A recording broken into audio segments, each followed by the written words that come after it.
રાત ઘણી વધી ગઈ હતી. બહાર ધોધમાર વરસાદ પડી રહ્યો હતો. અચાનક વીજળી ચમકી અને તે પ્રકાશમાં મેં એક સુંદર યુવતીને ખીણ તરફ જતી જોઈ. તે પોતાનું જીવન સમાપ્ત કરવાના ઈરાદે ખીણમાં કૂદવા જઈ રહી હતી. ત્યારે જ હું દોડીને ગયો, તેનો હાથ મજબૂતીથી પકડ્યો અને તેને પાછળ ખેંચી લીધી. તેના પ્રાણ બચાવ્યા પછી હું તેને મારી ઝૂંપડીમાં લઈ આવ્યો. રાત ઘણી આગળ વધી ગઈ હતી. તે ખૂબ જ સુંદર લાગી રહી હતી. તે સંપૂર્ણપણે વરસાદમાં ભીંજાઈ ગઈ હતી અને હું પણ ભીંજાઈ ગયો હતો. પછી મેં તેને શરીર લૂછવા માટે એક ટુવાલ અને પહેરવા માટે એક સાડી આપી. તે ધીમે ધીમે કપડાં બદલવા લાગી અને પછી આગળ કંઈક એવું બન્યું. તો નમસ્કાર મિત્રો, મારું નામ અશોક છે. હું એક નાનકડા પહાડી ગામની નીચે રહું છું. મારી પાસે 2-3 એકર જમીન છે, જેમાં ખેતી કરીને હું મારું ગુજરાન ચલાવું છું. મારી ઉંમર 32 વર્ષની છે, પણ હું હજુ સુધી અપરિણિત છું. તે દિવસ વરસાદ નહોતો. આખું આકાશ કાળા વાદળોથી ઢંકાયેલું હતું. મારા ઘરથી થોડે દૂર એક ખીણ હતી, જ્યાં લોકો ઘણીવાર ફરવા આવતા, પરંતુ કેટલાક લોકોએ ત્યાંથી કૂદીને પોતાનો જીવ પણ ગુમાવ્યો હતો. હવે તે રાત્રે લગભગ 9 વાગ્યા હશે. આકાશમાં વીજળી ચમકી રહી હતી, ગર્જના થઈ રહી હતી અને ધોધમાર વરસાદ પડી રહ્યો હતો. હું દરવાજો ખુલ્લું રાખીને મારા ખાટલા પર બેઠો હતો. વરસાદના તે સુંદર પણ ભયાનક નજારાને જોઈ રહ્યો હતો. જ્યારે પણ વીજળી ચમકતી, થોડી ક્ષણો માટે દૂરનું દૃશ્ય દેખાતું અને ત્યારે જ મારી નજર બહાર પડી. વીજળીના પ્રકાશમાં મેં જોયું કે એક છોકરી મારા ઘરની સામે થઈને પસાર થઈ રહી હતી. તે ખૂબ શાંત અને નીડર ચાલમાં ચાલી રહી હતી. વરસાદમાં સંપૂર્ણપણે ભીંજાઈ ગઈ હતી, પણ તેના ચહેરા પર ડરનું નામો નિશાન નહોતું. હું થોડી ક્ષણો માટે જડ થઈ ગયો. હું ઊભો થઈને દરવાજા સુધી ગયો અને બહાર ડોક્યું કર્યું. ત્યારે ફરીથી તીવ્ર વીજળી કડકી અને તે પ્રકાશમાં તે છોકરી સ્પષ્ટ દેખાય. તે ખીણ તરફ જઈ રહી હતી. મારું દિલ ધડકી ગયું. મને તરત સમજાઈ ગયું કે તે પોતાનો જીવ આપવા જઈ રહી છે. હવે મારું દિલ ઝડપથી ધડકવા લાગ્યું. હું થોડી ક્ષણો માટે સમજી ન શક્યો કે શું કરું, પણ આગલી જ ક્ષણે છત્રી ઉપાડીને તેની તરફ દોડી પડ્યો. વરસાદ મારા પર પડી રહ્યો હતો, પણ મારી નજર ફક્ત તે છોકરી પર હતી. તે હવે ખીણના કિનારે ઊભી હતી, આકાશ તરફ જોઈને કંઈ બોલી રહી હતી. તેના શબ્દો વરસાદના ઘોંઘાટમાં પણ મને સંભળાઈ રહ્યા હતા. મેં એવો કયો અપરાધ કર્યો છે ભગવાન, કે તે મને આવી સજા આપી? હવે મારી પાસે કોઈ નથી. હું શું કરું? મારે હવે જીવવું નથી. મને તારી પાસે બોલાવી લે. એમ કહેતા કહેતા તે રડતી રડતી આગળ વધી અને કૂદવા માટે તૈયાર થઈ. મારું દિલ જાણે થંભી ગયું. હું પૂરી તાકાતથી દોડ્યો અને તેનો નાજુક હાથ પકડી લીધો. તેની ચૂડીઓ તૂટી ગઈ. કાચના ટુકડા તેના હાથમાં ખૂંચી ગયા. લોહી નીકળી આવ્યું અને તે દર્દથી ચીજ પાડી. તે રડતા રડતા બૂમ પાડી, મને છોડી દો, મારે જીવવું નથી. પણ મેં તેનો હાથ છોડ્યો નહીં. એક હાથમાં છત્રી હતી, તે ફેંકી દીધી અને બંને હાથે તેનો હાથ સુસ્ત પકડી લીધો. હું તેને ખેંચવા લાગ્યો. તે ખૂબ જ ચટપટી રહી હતી. તેમાં એક અજીબ તાકાત હતી, કારણ કે તેણે મરવાનો પાક્કો નિર્ણય કરી લીધો હતો. પણ મેં પણ ઠાની લીધું હતું કે હું તેને મરવા નહીં દઉં. વરસાદમાં ભીંજાતા ભીંજાતા તેને ખેંચતો ખેંચતો મારા ઘર સુધી લઈ આવ્યો. તેણે ખૂબ વિરોધ કર્યો, પણ મેં હાર ન માની. ઘરે પહોંચીને મેં દરવાજો ખોલ્યો, તેને અંદર ધકેલી અને બારણું બંધ કરી દીધું. તે એક ખૂણામાં બેસી ગઈ.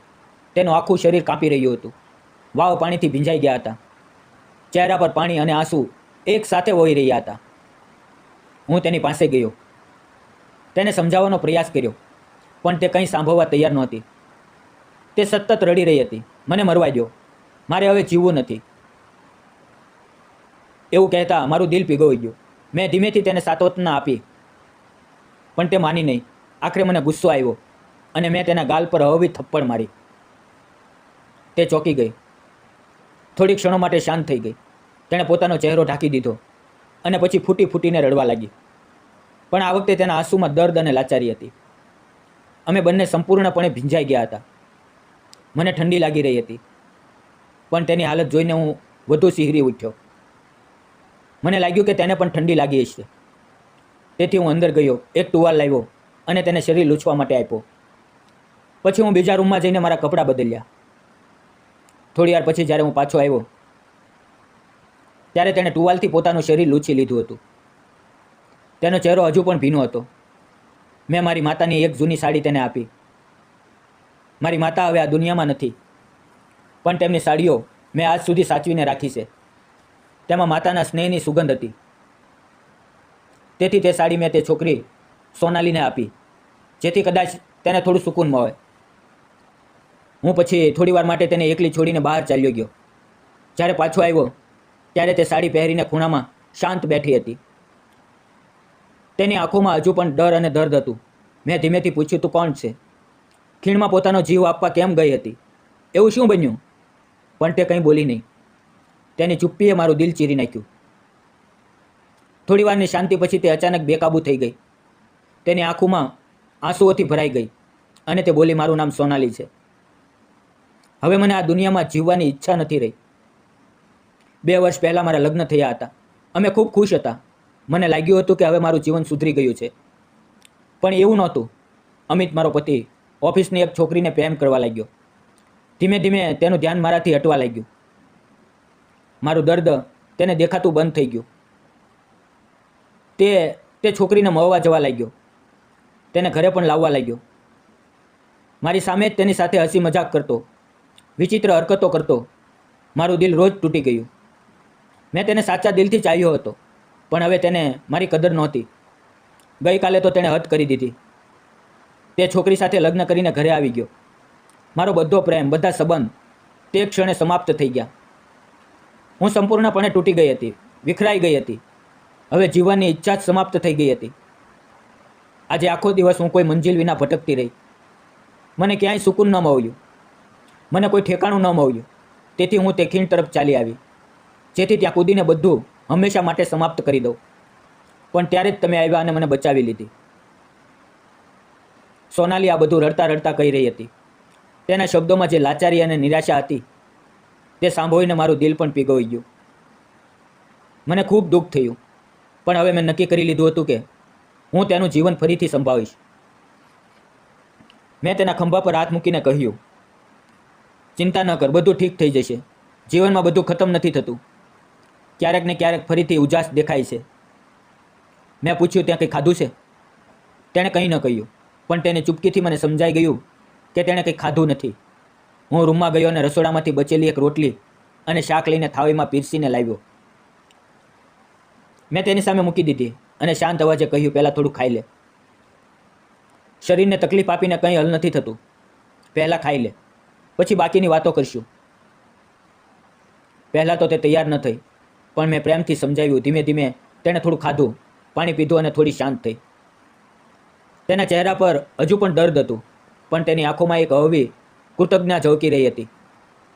મેં કહ્યું, ચિંતા ન કર. જ્યાં સુધી મન ઈચ્છે ત્યાં સુધી અહીંયા રહે. હું છું ને. માણસ જીવનમાં ગમે તેટલો તૂટે ફરીથી ઊભો થઈ શકે છે. હું પણ મારા માતા પિતાના અવસાન પછી એકલો રહી ગયો, પણ મેં હાર ન માની. મેં ફરીથી હિંમત એકઠી કરી અને આજે હું ઊભો છું. દુઃખ તો બધાને થાય છે, પણ તેનાથી ભાગવાને બદલે તેનો સામનો કરવો પડે છે. ત્યારે સોનાલીએ મારી તરફ જોયું અને બોલી, પણ હું અહીંયા રહીને શું કરીશ? મારું ગુજરાન કેવી રીતે ચાલશે? મેં જવાબ આપ્યો, મારી થોડી ઘણી ખેતી છે. તું મારી મદદ કર, ખેતીમાં કામ કર, ખાવાનું બનાવ. હું તને સારા પૈસા આપીશ. સોનાલીએ મને આશ્ચર્ય અને થોડા વિશ્વાસ સાથે જોયો. તેની આંખોમાં આંસુની પાછળથી આશાની એક હળવી કિરણ ઝળકવા લાગી. તેણે પૂછ્યું, તમે એકલા રહો છો? મેં ધીમેથી કહ્યું, હા. મારા માતા પિતા થોડા વર્ષો પહેલાં ગુજરી ગયા. ત્યારથી હું એકલો જ આ ખેતી કરું છું. ખાવાનું બનાવું છું, પોતાની સંભાળ રાખું છું. માણસે જીવનમાં ક્યારેય તૂટીને બેસવું ન જોઈએ. રસ્તા હંમેશા મળી જાય છે, તને પણ મળશે. હું તેનામાં આત્મવિશ્વાસ જગાડવાનો પ્રયાસ કરી રહ્યો હતો. મારા શબ્દોથી તેને થોડું સુકૂન મળ્યું, કારણ કે તે થોડી વાર સુધી મને શાંત નજરે જોતી રહી. તે વરસાદી ઠંડી રાતમાં મારા નાનકડા ઘરની 4 દિવાલોની અંદર સોનાલીના ઘાયલ દિને પહેલીવાર કોઈનો સહારો અને મમતાનો સ્પર્શ મળ્યો. અને મને એવું લાગી રહ્યું હતું કે તેના આંસુઓથી મારા ઘરમાં પણ એક નવી આશા કે દીવો પ્રગટાવ્યો છે. ધીમે ધીમે તેનામાં હિંમત પાછી આવવા લાગી. તેની આંખોનું દુઃખ થોડું ઓછું થયું. તે રાત્રે મેં તેને ખાટલા પર સૂવાનું કહ્યું. તેને ગરમ બિસ્તર આપ્યું અને હું બીજા રૂમમાં જમીન પર છટાઈ બિછાવીને સૂઈ ગયો. પણ ઊંઘમાં પણ તેના રડતા ચહેરાની છબી મારા મનમાં ફરતી રહી. સોનાલીના આંસુ, તેનું તૂટેલું મન, બધું વારંવાર યાદ આવતું રહ્યું. મને ચેન ન મળ્યું. હું વિચારવા લાગ્યો કે ભગવાને મને આ છોકરી સાથે કેમ મેળવ્યો. કદાચ એટલે કે હું તેના જીવનને નવી દિશા આપી શકું. હવે ધીમે ધીમે રાત પસાર થઈ. સવારની ઠંડી હવાએ મને સ્પર્શ કર્યો. સૂરજની કિરણો ફૂટી અને આંગણામાં સોનાલી ખાટલા પર બેસીને પહાડોની નીચે ફેલાયેલી સુંદરતાને જોઈ રહી હતી. તેના ચહેરા પર તે સવારે એક હળવી સ્મિત હતી, જાણે તેના જીવનની નવી શરૂઆતનો સંકેત. જ્યારે મેં જાગીને તેને જોઈ તો તે ધીરે ધીમે અંદર આવી, ચા બનાવી અને મારી સામે મૂકી. તે ક્ષણે મારી આંખોમાં કૃતજ્ઞતાના આંસુ આવી ગયા. આ તે જ સોનાલી હતી જે થોડા સમય પહેલાં મૃત્યુને ગળે લગાવવા જઈ રહી હતી, અને આજે તે જ મારી સામે ઊભી રહીને ગરમા ગરમ ચા આપી રહી હતી. મેં સ્મિત સાથે કહ્યું, સોનાલી, ક્યારેય હાર ન માન. જીવનનો અર્થ ચાલવું છે, રોકાવું નહીં. તે સ્મિત કરીને બોલી, હવે હું આપણા બંને માટે ખાવાનું બનાવીશ. તેના અવાજમાં આત્મવિશ્વાસ હતો. મેં હસીને કહ્યું, ઠીક છે, પણ પહેલાં હું તને મારી ખેતી બતાવું. પછી અમે બંને ખેતરમાં ગયા. ત્યાં સૂરજમુખી, જુવાર, મકાઈ જેવા પાક લહેરાઈ રહ્યા હતા. હરિયાળી જમીન પર ઊભા રહીને સોનાલીના ચહેરા પર એક નિષ્કપટ ખુશી ઉભરી આવી. તેણે કહ્યું, હું શહેરમાં રહેતી હતી, પ્રકૃતિની આ સુંદરતા તો ભૂલી જ ગઈ હતી. આજે તમારા કારણે ફરીથી આ બધું અનુભવાઈ રહ્યું છે. તેના અવાજમાં જે સાચી ખુશી હતી તેણે મારા દિલને સ્પર્શી લીધું. અમે બંને આખો દિવસ ખેતરમાં મહેનત કરતા રહ્યા. વરસાદથી ભીંજાયેલી માટીમાં કામ કરવાનો એક અલગ જ આનંદ હતો. સાંજે ઘરે પાછા ફર્યા તો તે રસોડામાં જોડાઈ ગઈ. હવે તેના આંસુ ગાયબ થઈ ગયા હતા. ઉલટું તેની હાજરીથી ઘરમાં એક નવી ગરમાહટ આવી ગઈ હતી. ક્યારેક અમારી નજરો મળતી અને તે નજરમાં એક અનકહી મોહબ્બત જન્મ લેવા લાગી. લગભગ 15-20 દિવસ વીતી ગયા અને સોનાલી ઘરમાં સંપૂર્ણપણે ઘૂંટાઈ ગઈ. તે એટલી લગનથી કામ કરવા લાગી જાણે તે આ ઘરની માલકીન હોય. સમયસર ખાવાનું આપવું, ઘરના બધા કામ કરવું, ખેતરમાં મદદ કરવું, બધું જ તે પૂરા દિલથી કરતી. ધીમે ધીમે 1 મહિનો વીતી ગયો. મેં એક દિવસ તેના હાથમાં થોડા પૈસા આપવા માંગ્યા, પણ તેણે ના પાડી. તેની આંખો નમ થઈ ગઈ અને બોલી, તમે મારો જીવ બચાવ્યો. આ મારા માટે ખૂબ મોટી વાત છે. તમારા કારણે જ હું ફરીથી આ દુનિયા અને આ પ્રકૃતિ જોઈ શકું છું. તમારી સાથે મહેનત કરી શકું છું. આ મારા માટે અમૂલ્ય છે. તમે સાચે જ ખૂબ સારા માણસ છો. તેના આ શબ્દોએ મારા મનમાં તેના પ્રત્યેનું સન્માન અને સ્નેહ વધુ ગાઢ કરી દીધો. દિવસો વીતતા ગયા. લગભગ 2 મહિના નીકળી ગયા. મેં ગૌર કર્યું કે સોનાલી પાસે બહુ ઓછી સાડીઓ છે. તેથી એક દિવસ હું હપ્તાના બજારમાં ગયો અને ત્યાંથી તેના માટે 2 સુંદર સાડીઓ અને ચાંદીની એક નાજુક પાયલ ખરીદી. જ્યારે હું ઘરે પહોંચ્યો તો તે આંગણામાં કામ કરી રહી હતી. મેં સ્મિત સાથે તેના હાથમાં સાડીઓની થેલી મૂકી. તેણે આશ્ચર્યથી મારી તરફ જોયું, થેલી ખોલી અને સાડીઓ હાથમાં લઈને જોઈ. તેની આંખો નમ થઈ ગઈ. પછી મેં ખિસ્સામાંથી તે નાનકડું ડબ્બું કાઢ્યું જેમાં પાયલ હતી અને તેની સામે મૂકી. આ જોઈને તે એટલી ભાવુક થઈ ગઈ કે તેની આંખોમાંથી આંસુ વહેવા લાગ્યા અને વગર કંઈ વિચારીએ તે મને ગળે લગાવીને ફૂટીને રડવા લાગી. પણ આ આંસુ દુઃખના નહોતા, બલકે કૃતજ્ઞના હતા. તે ધ્રુસકે બોલી, જો આટલો જ પ્રેમ મારા પતિએ મારી સાથે કર્યો હોત તો હું તેના ચરણ ધોઈને તે પાણી પી લેત. પણ તમે મારા માટે જે કર્યું તે કોઈએ ક્યારેય નથી કર્યું. આ મારા માટે અમૂલ્ય છે. તેના આ શબ્દોએ મારા દિલને ઊંડે સ્પર્શી લીધું. થોડી વાર પછી તે અંદર ગઈ, પાયલ પહેરી અને મેં આપેલી નવી સાડી ઓઢીને જ્યારે બહાર આવી તો તેની સુંદરતા જોઈને હું જાણે થંભી ગયો. તેની પાયલની નાની છનકમાં એક મધુર સંગીત હતું અને તે સાડીમાં તે એટલી મનમોહક લાગી રહી હતી જાણે પ્રકૃતિએ પોતાની બધી કોમળતા તેનામાં સમાવી દીધી હોય. મને લાગ્યું જાણે ઈશ્વરે તેની સુંદરતાને પોતાના હાથે ઘડી હોય અને તેને મારા જીવનમાં રંગ ભરવા મોકલી હોય. તે કોઈ ફિલ્મની નાયિકા જેવી લાગી રહી હતી. જ્યારે તે મારી પાસે આવી તો મને જાણે પોતાનો હોશ જ ન રહ્યો. તેની આંખોમાં આંસુ હતા, પણ હવે તે આંસુઓમાં દર્દ નહોતું, બલકે પ્રેમનો એક નવો સાગર લહેરાઈ રહ્યો હતો. મેં ધીમી રીતે તેનો કોમળ હાથ મારા હાથમાં લીધો અને તે જ ક્ષણે મારી આંખોમાં પણ આંસુ આવી ગયા. કારણ કે મેં અનુભવ્યું કે અમે બંનેએ એકબીજાનું દર્દ સમજી લીધું હતું અને હવે અમારા બંનેના દિલોમાં એકબીજા માટે સાચો પ્રેમ ઉભરાવા લાગ્યો હતો. ભાવુક થઈને મેં તેને મારા હૃદય સાથે ચાપી લીધી અને તે પણ મારા આલિંગનમાં પીગોઈ ગઈ. તે આલિંગનમાં અમારા દિલ એક થઈ ગયા, જાણે બે અલગ રાહો હવે એક જ મંજિલ તરફ ચાલવા લાગી હોય. તે ક્ષણે શબ્દોની જરૂર નહોતી. એવો અનુભવ જે ફક્ત અનુભવી શકાય, કહી ન શકાય. ધીમે ધીમે અમારો સંબંધ વધુ ગાઢ થતો ગયો. દરેક દિવસ સાથે તેમાં અપનાપણો, ભરોસો અને મોહબ્બત વધતી ગઈ. અમે બંને એકબીજામાં એટલા ઘૂંટાઈ ગયા કે સમયનો ખ્યાલ જ ન રહ્યો.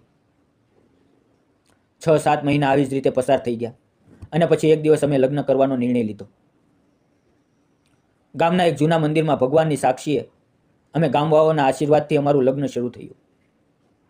તે દિવસે સોનાલી દુલ્હનના રૂપમાં એટલી સુંદર લાગી રહી હતી કે મને સાચે જ લાગ્યું જાણે ઈશ્વરે તેને ઘડતી વખતે સ્વર્ગની અપ્સરાઓને પણ માત આપી હોય. લગ્ન પછી અમારું જીવન નવી ખુશીઓથી ભરાઈ ગયું. હું ખેતરમાં મહેનત કરતો અને તે ઘરને સ્નેહ અને મમતાથી સંભાળતી. તે હવે મારા જીવનનો અવિભાજ્ય ભાગ બની ગઈ હતી. થોડા સમય પછી સોનાલી ગર્ભવતી થઈ અને તેના ચહેરા પર માતૃત્વની ચમક અને સ્નેહ ઝળકવા લાગ્યા. અમારું નાનકડું ઘર હવે ફક્ત 2 લોકોનું ન રહ્યું, બલ્કિ એક નવા જીવનનું સ્વાગત કરવા તૈયાર હતું.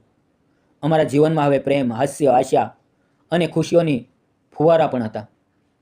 આજે જ્યારે હું પાછો જોઉં છું તો મનમાં બસ એક જ વાત આવે છે, જો તે રાત્રે મેં સોનાલીનો હાથ ન પકડ્યો હોત તો કદાચ આ વાર્તા ક્યારેય બની જ ન હોત. પણ ભગવાને અમને મળવ્યા, અમારી વચ્ચે આ બંધન બનાવ્યું અને આજે અમે બંને પ્રેમ અને સંતોષથી ભરેલું જીવન જીવી રહ્યા છીએ. મિત્રો હવે તમે જ કહો, હું અને સોનાલીએ એકબીજાનો સહારો બનીને નવું જીવન શરૂ કર્યું. તે સાચું હતું કે ખોટું?